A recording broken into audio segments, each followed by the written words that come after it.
Assalamualaikum warahmatullahi wabarakatuh. Berjumpa lagi dengan saya di channel Ngulik Horor. Kali ini saya akan membawakan cerita yang datang dari Kak Cinta Kirana. Cerita ini adalah kisah nyata. Kisah nyata dari Kakak Cinta Kirana. Terima kasih kepada Kak Cinta Kirana yang telah memberikan izin kepada saya untuk membawakan cerita ini. Nah, sebelum kita masuk ke ceritanya, alangkah baiknya kita berdoa terlebih dahulu ya, agar kita semua diberikan keselamatan dalam membacakan cerita yang sangat menyeramkan ini. Terutama, ini adalah sebuah kisah nyata. Nah, seperti apakah cerita selengkapnya? Ini dia, Ngulik Horor. Ngelebur tapak.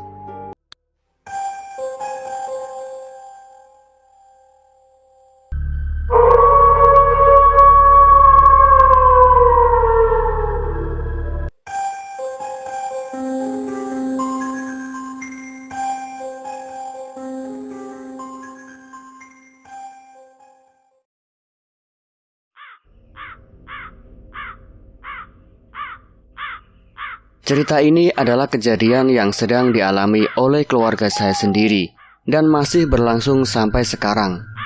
Sampai saat saya menuliskan cerita ini. Untuk kalian yang membaca thread ini, semoga kalian sehat selalu dan berada dalam lindungan yang maha kuasa. Amin. Saya meminta doa dari kalian semua untuk keluarga saya agar baik-baik saja, terutama kepada ibu saya, agar segera pulih dari sakitnya. Amin, amin ya robbal alamin. Saya menuliskan cerita ini secara runut, seperti catatan harian dari hari ke hari.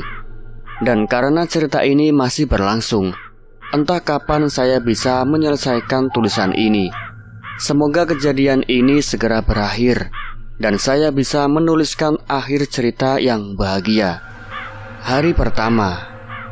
Pagi ini sebelum saya pergi bekerja, saya melihat ibu saya sedang merintih kesakitan. Ibu memegangi kakinya dan berkata kakinya seperti kebas. Saat ibu pergi ke kamar kecil pun, langkahnya tertatih-tatih kesulitan untuk berjalan. Memang sudah beberapa hari ibu mengeluhkan sering cepat letih dan lemas. Ibu merasakan rasa sakit di pinggangnya dan kakinya terasa sangat pegal. Sore harinya saat saya selesai bekerja, adik saya Tika menelepon saya untuk segera pulang dan mengantarkan ibu ke rumah sakit. Ia mengatakan kondisi ibu yang semakin memburuk. Saya segera pulang dengan hati yang sangat was-was. Sesampainya di rumah, saya melihat ibu yang terkapar di atas kasur depan ruang TV lantai atas. Kedua kakinya kini sudah tidak bisa ibu rasakan dan gerakkan. Bahkan untuk duduk saja ibu tidak mampu. Saya lalu mengambil kunci mobil dan bergegas menuju mobil. Dengan susah payah ibu dibopong oleh kakak laki-laki saya, Kak Windu, dan adik ipar saya, Deka, menuju mobil. Sepanjang perjalanan, saya mengemudikan mobil dengan perasaan yang kacau, sambil sesekali melihat kaca spion. Melihat ibu terbaring sembari merintih kesakitan di kursi belakang. Kak Windu duduk di samping kursi kemudi, dan Deka pergi terlebih dahulu ke rumah sakit, menggunakan sepeda motor untuk meminjam dan mempersiapkan kursi roda. Hari itu hari Kamis. Sekitar pukul 8 malam kami tiba di rumah sakit. Ibu langsung dilarikan ke IGD.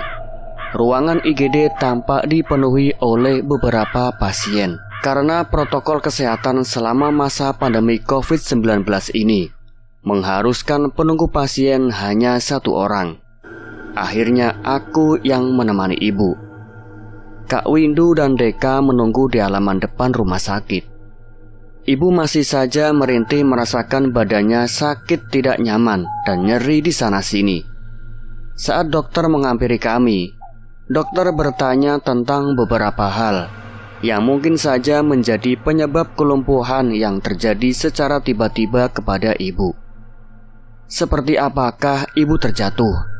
Tidak, ibu sama sekali tidak terjatuh. Apakah ibu memiliki riwayat darah tinggi?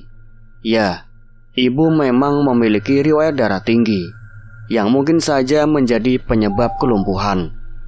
Perkiraan sementara ibu terkena stroke akibat tekanan darah tinggi. Setelah pengecekan dokter, ibu lalu menjalani beberapa pemeriksaan seperti cek lab, CT scan, dan lain-lain. Kami menghabiskan waktu di ruang IGD cukup lama karena ibu harus dirawat inap.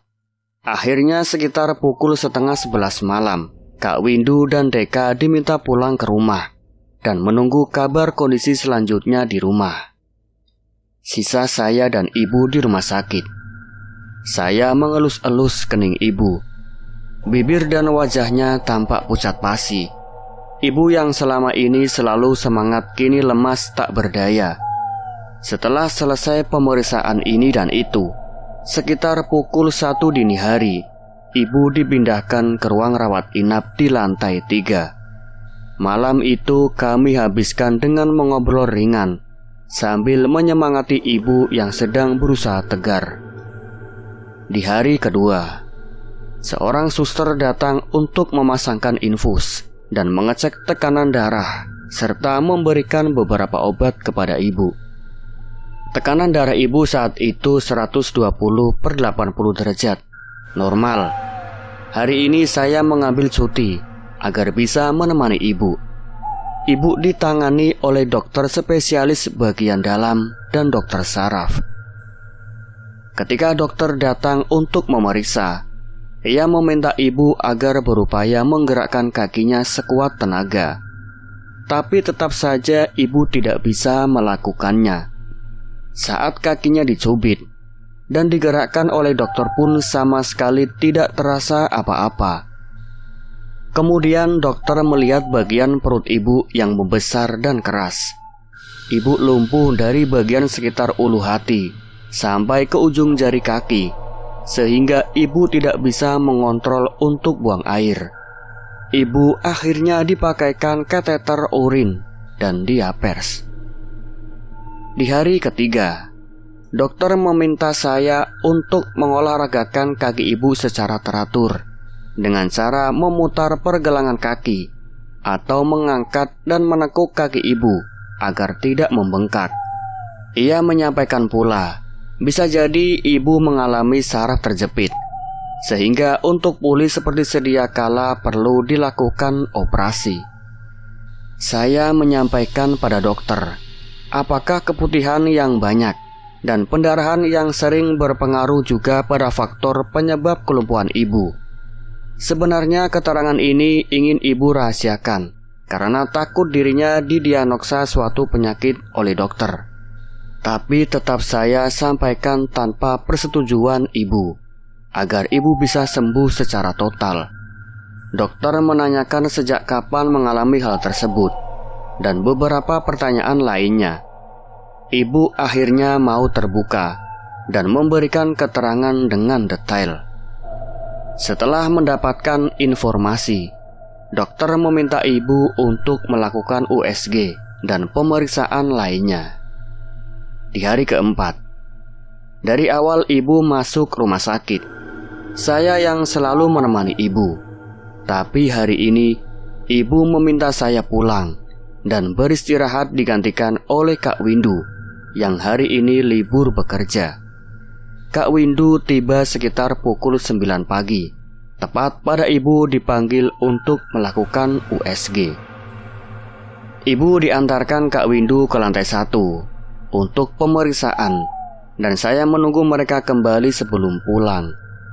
Cukup lama saya menunggu sampai akhirnya mereka datang.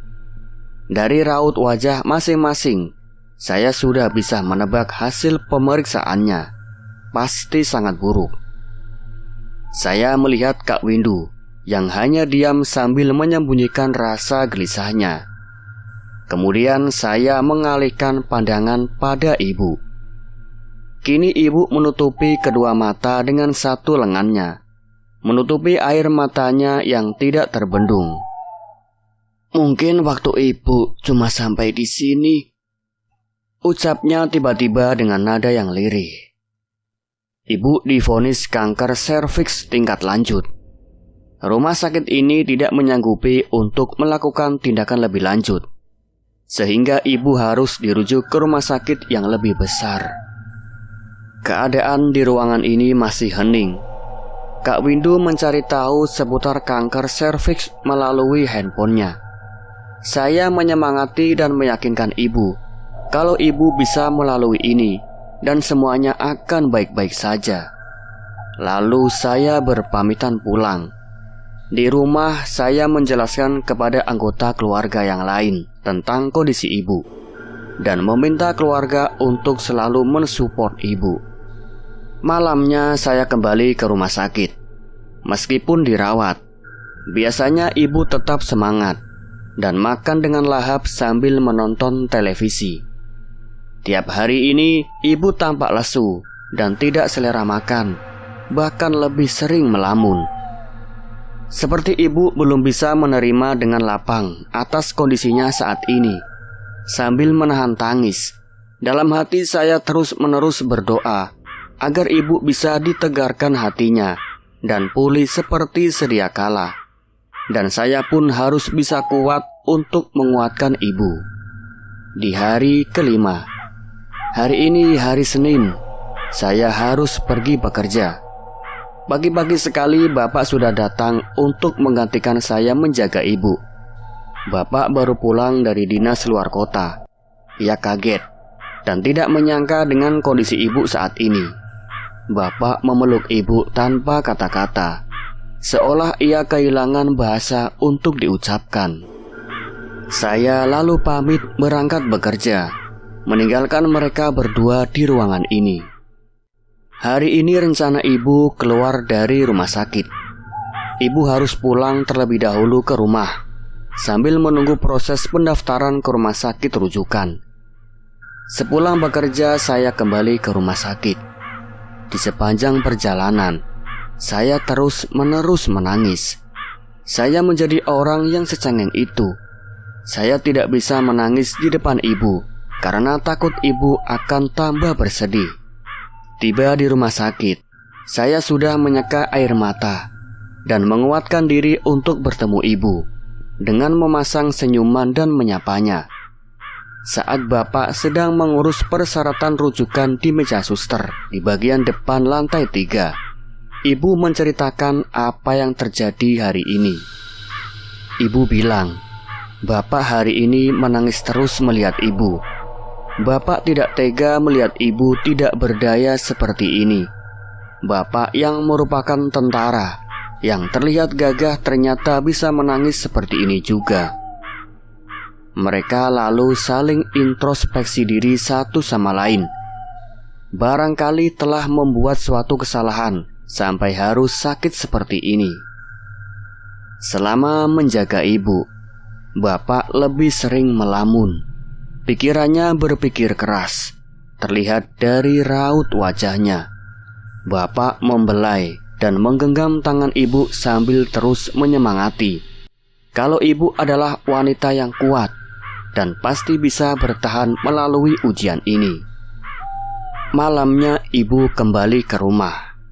Agar mempermudah mobilisasi, ibu ditempatkan di ruang keluarga lantai 1 dan tidur menggunakan tempat tidur single adik bungsu saya, Rara, yang diangkut dari lantai 2. Saya dan Bapak menggelar kasur di lantai di samping tempat tidur ibu agar kami bisa terus menemaninya. Di hari ke-6, hari ini saya mengambil cuti untuk mengurus berkas ibu ke rumah sakit rujukan. Saya berangkat terlebih dahulu menggunakan motor. Ibu menyusul dengan menggunakan mobil bersama Bapak dan Tante yang merupakan adik Bapak yang sengaja datang dari luar kota. Ibu adalah anak tunggal, sehingga tidak ada yang bisa diminta bantuan selain anak-anaknya dan Bapak. Ibu memiliki 4 orang anak. Kak Windu adalah anak sulung. Ia sudah menikah dengan teman saya Sekar dan dikaruniai seorang anak laki-laki yang kini akan genap berusia 2 tahun. Dia bernama Bayu. Anak kedua adalah saya sendiri, Kirana. Anak ketiga yaitu Tika. Ia sudah menikah awal tahun ini bersama Deka, dan sekarang tengah hamil besar. Terakhir adalah si bungsu, Rara. Sekarang ia sudah kelas 12 dan sedang sibuk belajar untuk persiapan kuliah tahun depan. Kami semua tinggal dalam satu rumah dengan kakek dan nenek yang merupakan orang tua ibu. Setelah menunggu proses birokrasi yang cukup lama, ternyata ibu tidak bisa diperiksa hari ini karena dokter spesialis yang menjadi rujukan tidak praktek. Ibu kembali ke rumah dan diminta datang 2 hari kemudian. Di hari ke-7, beberapa saudara dan rekan-rekan ibu datang ke rumah untuk membesuk. Kondisi ibu belum stabil. Ia masih sering bersedih dalam lamunannya. Setiap kali saya membantu ibu membersihkan badannya setiap pagi dan sore hari, ibu selalu meminta maaf karena sudah merepotkan. Padahal sebagai anak, ini adalah bentuk rasa sayang pada seorang ibu. Hari ke-8. Hari ini ibu kembali dibawa ke rumah sakit. Seperti biasa, saya mengambil cuti bekerja hari ini. Saya datang terlebih dahulu dan meminjam stretcher untuk ibu gunakan. Dengan kondisi ibu yang tidak bisa menopang tubuhnya sendiri, ibu kesulitan bila menggunakan kursi roda terlalu lama. Hari ini ibu melakukan beberapa pemeriksaan dan konsultasi dengan dokter spesialis kandungan. Ibu diputuskan untuk rawat inap karena kondisi ibu yang tidak memungkinkan pulang pergi pada saat proses tindakan berlangsung. Namun, karena hari ini ruangan kelas 1 sudah full terisi, ibu diminta datang kembali 2 hari kemudian setelah melakukan booking ruangan. Di hari berikutnya, di hari ke-9, saya sudah mulai terbiasa dengan rutinitas baru. Sebelum berangkat dan ketika pulang bekerja, saya menyeka tubuh ibu dan mengganti diapersnya. Ibu tidak ingin diseka oleh keluarga yang lain. Mungkin karena ibu merasa tidak enak, takut lebih merepotkan banyak orang. Kondisi ibu saat ini sering merintih kesakitan di bagian dadanya dan terkadang merasa sesak nafas. Ibu berkata dadanya seperti ditusuk-tusuk, sakit sekali. Ibu juga sering sekali merasa kepanasan, sampai berkali-kali berganti baju karena dibasahi oleh keringat yang bercucuran di saat orang sekitarnya merasa suhu ruangan bisa saja atau cenderung dingin. Malamnya teman-teman saya datang berkunjung menengok ibu dan menyemangati saya. Terima kasih kepada teman-teman yang sudah mensupport kami.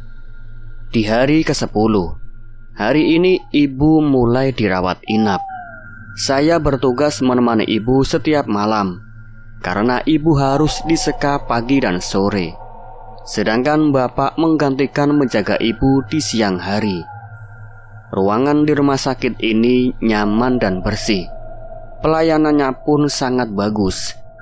Selang beberapa menit, seorang suster menghampiri ibu untuk memasang infus dan mengambil darah ibu. Saat memasang infus, tak tega rasanya melihat ibu kesakitan setelah berkali-kali ditusuk jarum karena cairan infus yang tidak masuk. Dari tangan kiri pindah ke tangan kanan, dan akhirnya pindah lagi ke tangan kiri, menyisakan bercak darah di tangan dan spray. Hari ke-11.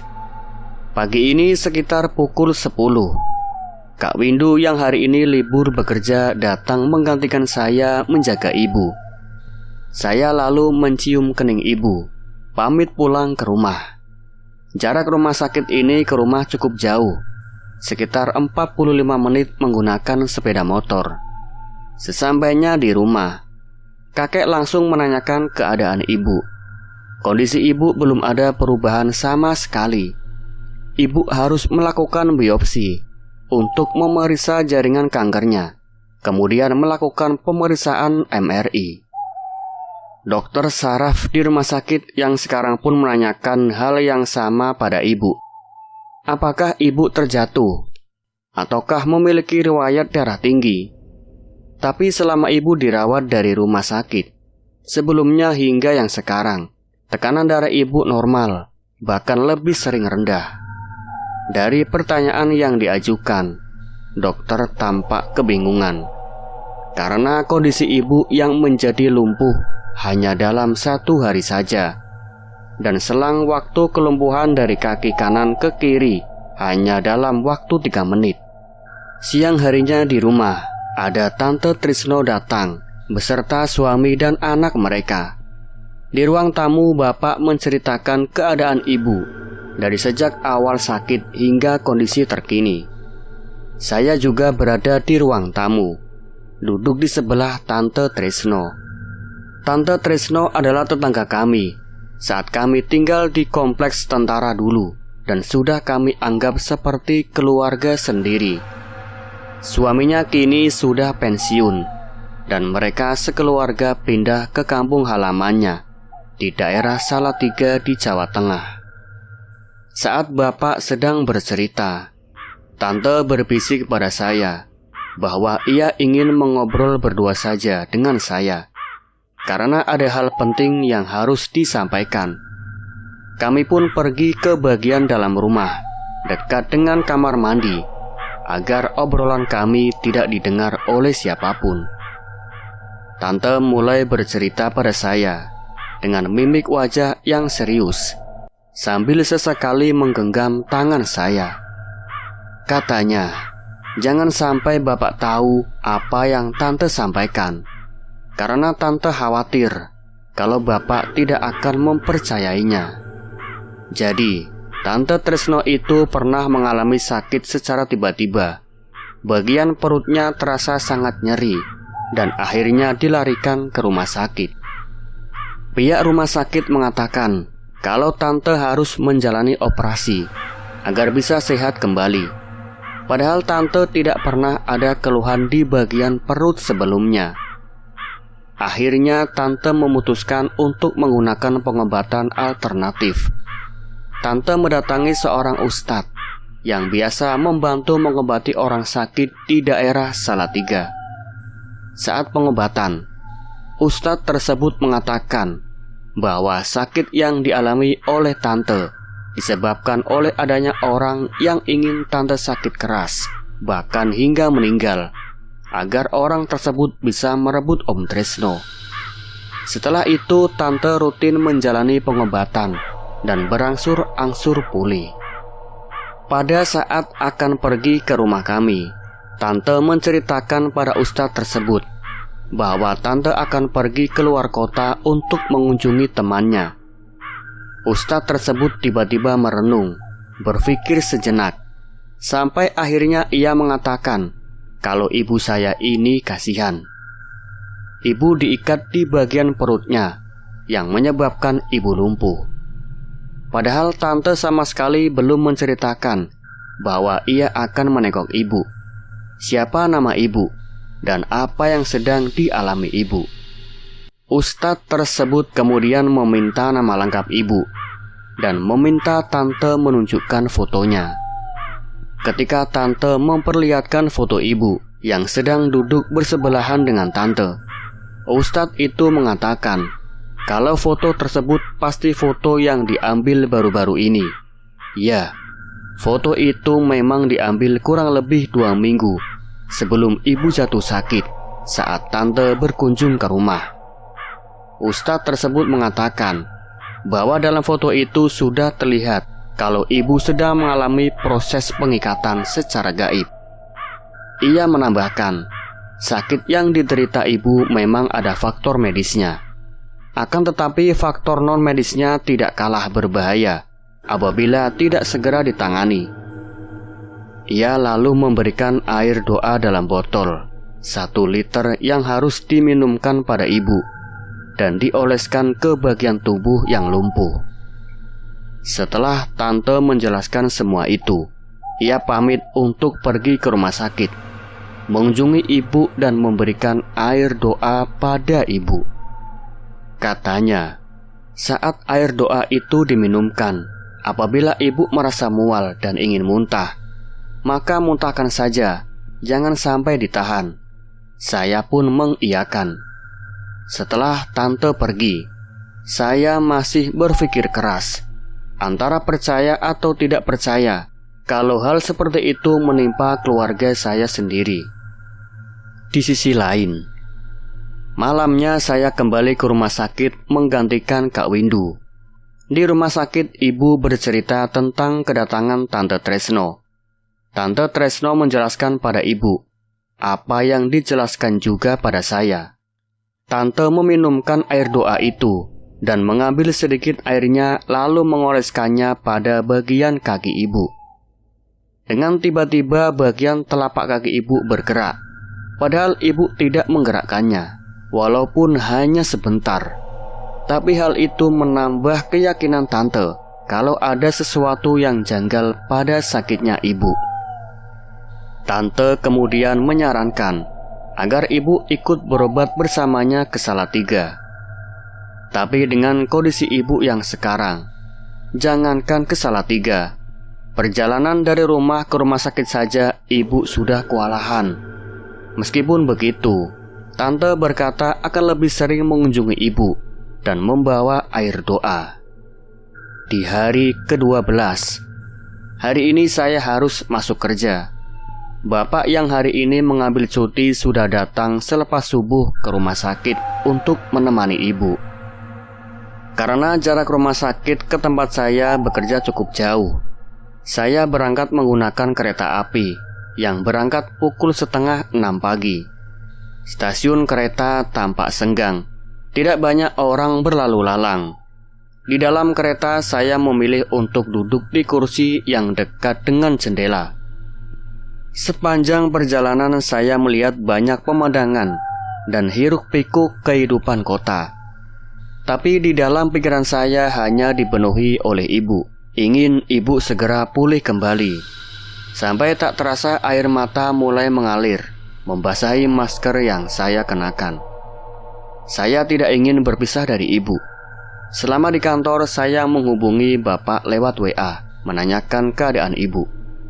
Bapak bilang, ibu hari ini terlalu banyak makan jeruk, sehingga mual dan muntah.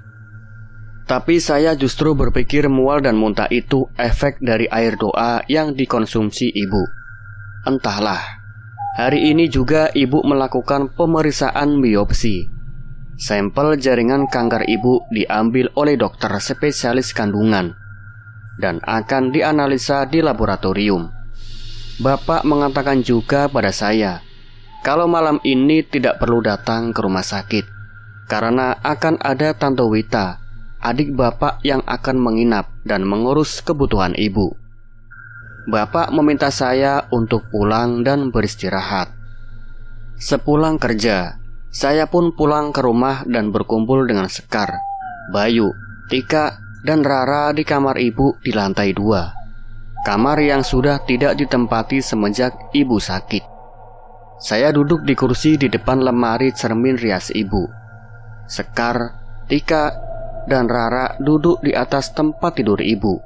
Dan Bayu berlarian ke sana kemari dari kasur ke tempat saya duduk.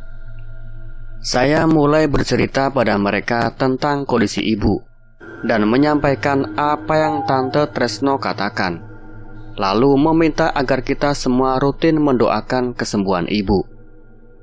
Di tengah saat saya bercerita, Kak Windu yang baru pulang bekerja masuk ke kamar ibu. Karena merasa tidak nyaman, Rara meminta Kak Windu untuk menutup pintu plafon yang terbuka sebagian sehingga menunjukkan sisi yang sangat gelap di baliknya. Pintu plafon ini terbuat dari triplex, jadi memang sekali terbuka sendiri. Mungkin karena terkena angin sampai ia terbuka. Kak Windu lalu menggunakan tongkat plastik panjang untuk menggapai pintu yang kemudian menyeret gagangnya agar tertutup. Setelah itu, tiba-tiba Bayu langsung berlari ke arah saya dan bersembunyi di belakang punggung saya sambil berkata, Takut. sambil menunjuk-nunjuk ke pintu plafon yang baru saja ditutup. "Takut kenapa, Dek?" tanya kami. Bayu menutupi wajah dengan kedua tangannya sambil terus ketakutan. Kami tidak bisa melihat apa yang Bayu lihat, tapi suasana saat itu membuat saya bergidik ngeri. Setelah kami yakinkan pada Bayu kalau tidak ada apa-apa, ia lalu berlarian lagi.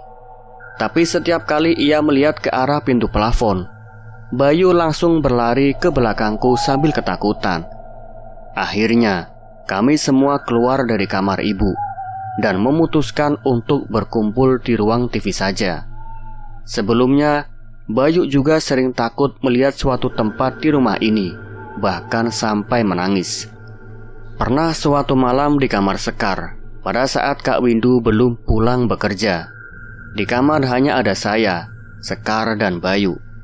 Saya dan Sekar duduk di atas kasur, sedangkan Bayu bermain dengan mainannya di lantai. Tiba-tiba Bayu berlari menaiki kasur sambil menjerit-jerit ketakutan sembari berkata, "Takut, takut itu," dan menangis kencang. Kedua matanya ditutupi oleh telapak tangan, tidak ingin melihat sesuatu yang ia takuti.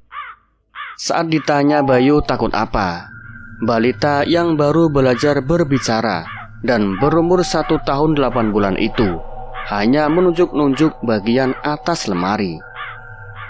Padahal yang saya dan Sekar lihat, tidak ada apa-apa di sana, kecuali dus-dus berisi barang yang ditumpuk.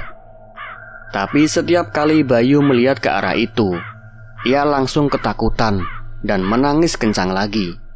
Saya dan Sekar saling bertatapan, menyadari apa yang terjadi. Tak ada ucapan yang keluar dari bibir kami. Bayu lalu dibawa keluar kamar dan ditenangkan.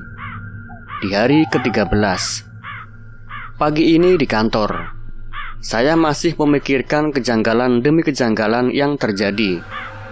Benarkah ibu saya sakit karena diguna-guna? Dan benarkah di rumah saya ada penghuni lain? Saya mulai membaca-baca di internet tentang guna-guna, sihir hitam, dan lain sebagainya.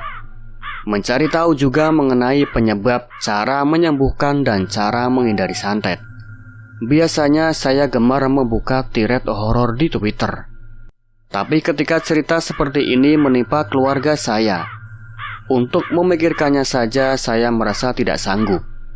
Selama di kantor, konsentrasi saya hanya tertuju pada mencari cara bagaimana ibu bisa sembuh.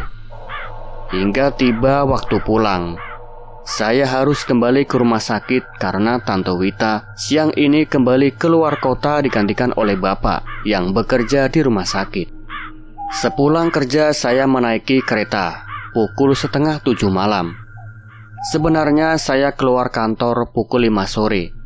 Akan tetapi waktu keberangkatan kereta ke rumah sakit hanya ada pukul 4:30 sore dan 6:30 malam.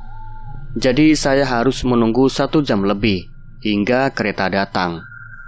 Kereta malam ini tidak terlalu penuh. Di luar sudah gelap. Tak banyak yang dapat dilihat dari dalam kereta. Hanya lampu-lampu jalan yang tamaram dan sesekali sorot lampu kendaraan yang melintas. Sesampainya di stasiun, saya berjalan kaki menuju rumah sakit. Bapak pulang setelah saya datang. Ibu malam ini banyak mengeluh. Katanya tulang punggung dan tulang belikatnya sakit. Mungkin efek dari kondisi ibu yang terlalu sering berbaring. Sesekali saya menaikkan posisi kasur agar ibu bisa duduk. Itu pun ibu lakukan sambil berpegangan pada pagar pembatas tempat tidur. Karena ibu lumpuh, sehingga membuatnya tidak bisa duduk dengan seimbang. Selain itu, ibu juga selalu merasa kepanasan dan ingin selalu dikipasi. Katanya, penderita kanker memang sering merasa kepanasan. Jam 12:30 malam ibu membangunkan saya. Ibu merasa serba salah karena tidak bisa tidur dan tak tahu harus diapakan. Akhirnya saya membantu ibu tidur menyamping. dan mengusap-usap bagian punggungnya sampai ibu merasa lebih baikan.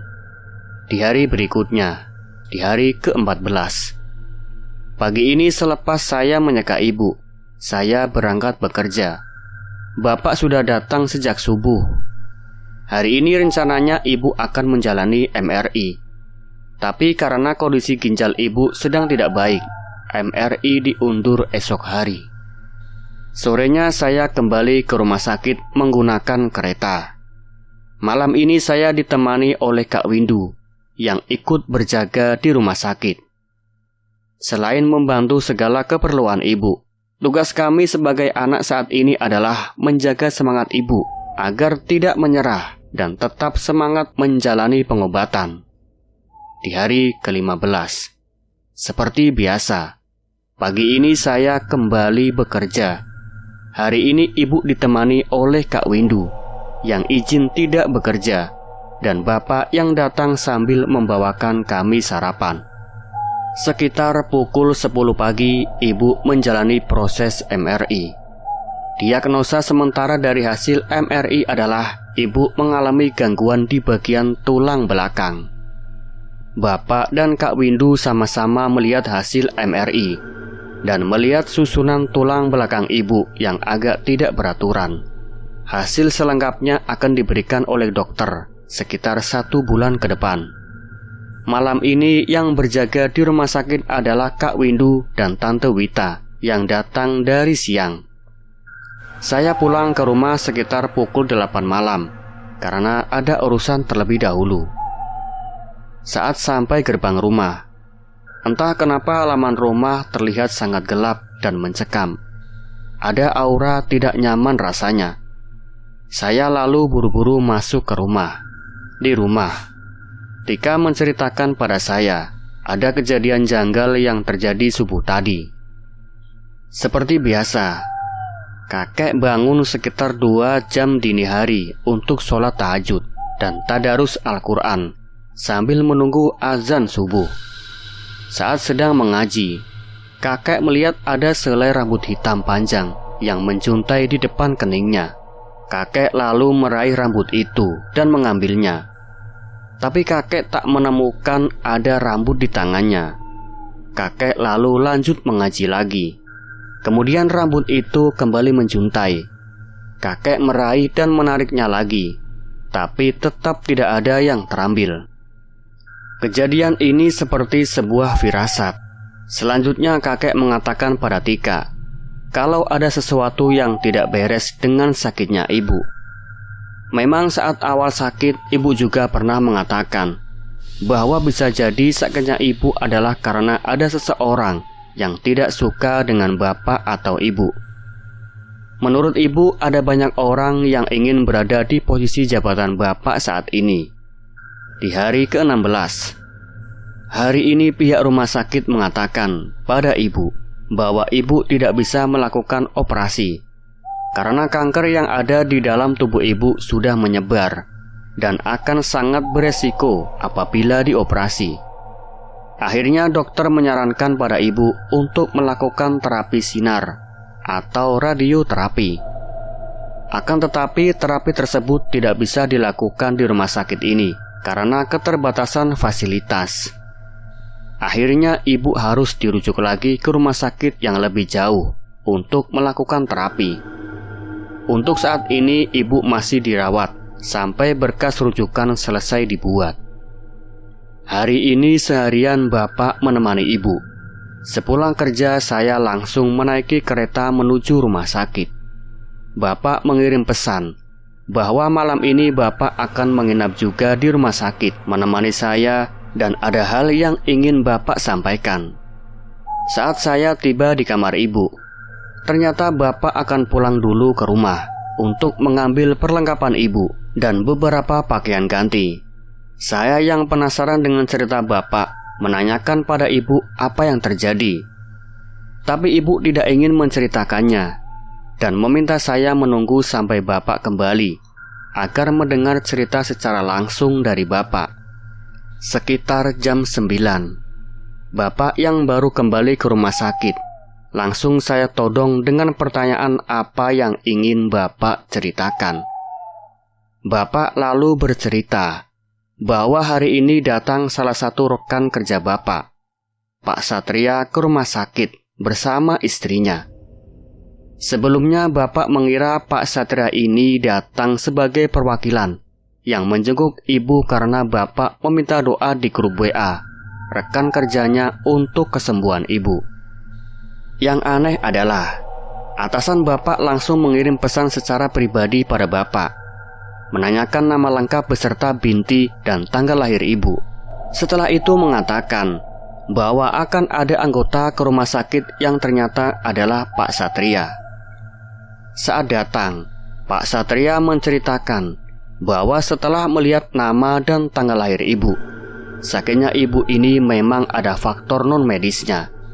Pak Satria lalu meminta istrinya untuk memegang kedua telapak tangan ibu dan melihat masih ada kesempatan atau tidak. Istri Pak Satria mengangguk dan mengatakan bahwa masih ada kesempatan. Istrinya juga mengatakan pada ibu untuk memotong kuku tangan dan kaki ibu yang panjang. Ibu memang selalu memanjangkan kukunya, dan ternyata itu adalah hal yang tidak baik. Bapak lalu membantu memotong kuku jari ibu yang panjang. Pak Satria kemudian meminta ibu untuk meminum air zam-zam yang sudah didoakan. Saat ibu meminumnya, tenggorokan ibu terasa panas dan seperti tercekik. Padahal baru seberapa teguk saja ibu sudah tak kuat lagi meneruskan meminum air zam-zam itu.